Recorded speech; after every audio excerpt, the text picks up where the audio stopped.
ناظرین، حالیہ ضمنی انتخابات میں پیپلز پارٹی کی شکست پر بات کرنے کے لیے ہم نے پیپلز پارٹی کے مرکزی رہنما جناب جہانگیر بدر صاحب کو اپنے اسٹوڈیو میں دعوت دی ہے. آئیے ان سے بات کرتے ہیں. السلام علیکم. وعلیکم السلام جنید صاحب، میں معافی چاہتا ہوں، آپ نے شروع میں ہی غلط بات کر دی ہے. کیا غلط بات کر دی؟ یہ آپ کہہ رہے ہیں کہ پیپلز پارٹی کی شکست پر ان سے بات کرنے کے لیے. تو آپ ہار تو گئے. کس نے کہا ہے ہمارے؟ بدر صاحب، نون لیگ جیت چکی ہے. ہاں تو ہم بھی مانتے ہیں نون لیگ جیتی ہے، مگر ہم ہارے نہیں ہیں. اچھا، نون لیگ جیت گئی ہے، آپ ہارے نہیں ہیں. ہم کس طرح ہارے ہیں بتائیں تو صحیح نا. تو پھر کون ہارا ہے؟ کاف لیگ ہاری ہے، پیپلز پارٹی نہیں ہاری. پیپلز پارٹی کی اللہ کے فضل سے جیت ہی جیت ہے ہمیشہ. اس کا مطلب ہے آپ لوگوں نے الیکشنز کا بائیک آؤٹ کیا ہوا تھا. تقریباً یہاں سے آپ اپنی حالت کا اندازہ لگا لیں. جنید صاحب، ضمنی الیکشن میں تو پیپلز پارٹی کا تیڑ چلا ہی نہیں، تو ظاہر ہے تیڑ نہیں چلا تو شیڑ کی موجیں ہی ہے نا. جس دن تیڑ چلے گا وہی شیڑ کو لگے گا، کبھی شیڑ آ کے تیڑ کو نہیں لگتا. ہم نے تیڑ ویسے بھی اس لیے نہیں چلایا کہ کاف لیگ کی سائیکل چل رہی ہے، کہیں سائیکل کو تیڑ نہ لگ جائے، وہ پینچر نہ ہو جائے، اور چوڑی شجاعت صاحب نہ کہیں وہ والا شیڑ پڑھ دیں. دیکھا جو تیڑ کھا کے وہ شیڑ نہ کہیں پڑھ دیں چودھری شجاعت صاحب. دیکھا جو کھا کے تیڑ نہیں، میں بول رہا ہوں، ایک منٹ. وہ شیڑ جو ہے وہ کیا شیڑ ہے؟ دیکھا جو کھا کے تیڑ نہیں، اپنا چودھری شجاعت صاحب پڑھ رہے ہیں. چودھری شجاعت شعر تو صاحب آپ کو یاد ہے نا؟ ہاں، چودھری شجاعت صاحب یہ شعر پڑھ رہے تھے.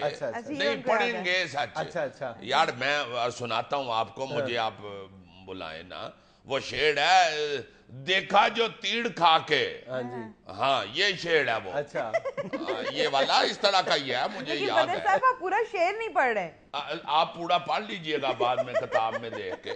میں جو بات کر رہا ہوں وہ یہ ہے کہ ہم نے خود نہیں تیڑ چلایا، ہم نے اپنی ساری انرجی جنرل الیکشن کے لیے بچا کے رکھی. اچھا، آپ نے اس وجہ سے زیادہ پرجوش طریقے سے ان الیکشنز میں حصہ نہیں لیا. جی. یہ ضمنی الیکشن جو ہے یہ تو سوئے ہوئے بچے کا منہ چومنے والی بات ہوتی ہے، وہ جسے پنجابی میں نہیں کہتے ستے بال دا منہ چومنا.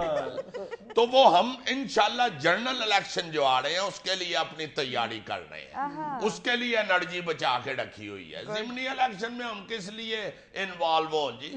آپ نے دیکھا نہیں، شادی پہ لوگ اگر پہلے بد کھا لیں تو پھر کھانا کھانے کی انرجی نہیں رہتی. بد تو بندہ جیب میں بھی ڈال سکتا ہے، اور گھر جا کے کھائے اگر تو اس میں سے کوئی ایک ادھا مکھانا یا چنگم بچے کو دے دو، وہ بھی خوش ہو جاتا ہے. تو یاد رکھیے، ضمنی الیکشن از بد، اس سے پرہیز کرنی چاہیے. جنرل الیکشن یعنی کہ مین جو شادی کا کھانا ہے وہی کھانا چاہیے. تو اس کی ہم نے تیاری شروع کر دی ہوئی ہے. کیا تیاری کی ہے؟ لالے نان والے کے ساتھ میری بات چل رہی ہے، تھوڑا سا بس کلیش رہ گیا ہے. میں اسے یہ کہہ رہا ہوں کہ ہم سادے نان کے پیسے دیں گے، تم روغنی سپلائی کرنا. تمہیں پیپلز پارٹی کے بڑکڑ ہونے کے ناطے روغن کی قربانی تو دینی چاہیے. آپ کی عام الیکشنز کی تیاری نانوں تک محدود ہے؟ نہیں، ہم نے کرائے کے سپیکروں کی بھی بکنگ کرا دی ہوئی ہے. ہاں اس کے اوپر ترانے چلیں گے نا. ساتھیو مجاہدو جاگ اٹھا ہے ساڑا وطن ساتھیو. یہ ایک جوش ہوتا ہے پیپلز پارٹی کے الیکشن، تو اس لیے ہم جنرل الیکشن کے لیے بالکل تیار ہیں، آپ فکر نہ کریں. بدر صاحب، آپ نانو اور سپیکرز کے ارینجمنٹ کی بجائے عوام کو مطمئن کریں. دیکھیں جی، عوام ہم میں سے ہے، ہم عوام میں سے ہیں. اگر ہم مطمئن ہیں تو اس کا مطلب ہے عوام مطمئن ہے. ایسا نہیں ہے بدر صاحب، شاید آپ کو پتا نہیں ہے، لوڈ شیڈنگ پھر عروج پر ہے اور عوام سی این جی کی لائنوں میں لگی ہوئی ہے. دیکھیں، یہ لائن میں کھڑے ہونے کی ہم جیالوں کو ٹریننگ دے رہے ہیں. اچھا، آپ نے بی بی شہید یا بھٹو شہید کی سالگرہ پہ کیک کا حشر نہیں دیکھا؟ جیالے اس کے ساتھ کیا کرتے ہیں؟ وہ ایسے لگتا ہے کیک بو کے گڑا ہے نیچے، سارا کیک ہی پاڑ دیتے ہیں. یہ جیالوں کو ہم ڈسپلن سکھا رہے ہیں، ٹریننگ دے رہے ہیں لائن میں کھڑے ہونے کی، اور ایسی کوئی بات نہیں. لیکن آپ جیالوں کو لائنوں میں کھڑا کریں، آپ نے تو پوری قوم کو کتاروں میں لگا دیا ہے. تو پوری قوم جیالہ ہے. جیالوں کے علاوہ اس ملک میں اور کون رہتا ہے؟ بدر صاحب، یعنی داد نہیں دینی پیپلز پارٹی کو. جنید صاحب، 100 سال لگا کے تو انگریز نے عوام کو ڈسپلن سکھایا، لائن میں کھڑے ہونا سکھایا ہے. آپ شکر کریں اللہ کا، ہم نے 5 سال میں ساری قوم کو لائن میں لگا دی ہے. بدر صاحب بہرحال آپ یہ بات تسلیم کر لیں کہ آپ کے پاس الیکشنز میں جانے کے لیے کچھ نہیں ہے. دیکھیں مجھے آپ کا تو نہیں پتا, میرے پاس تو الیکشن میں جانے کے لیے گاڑی ہے.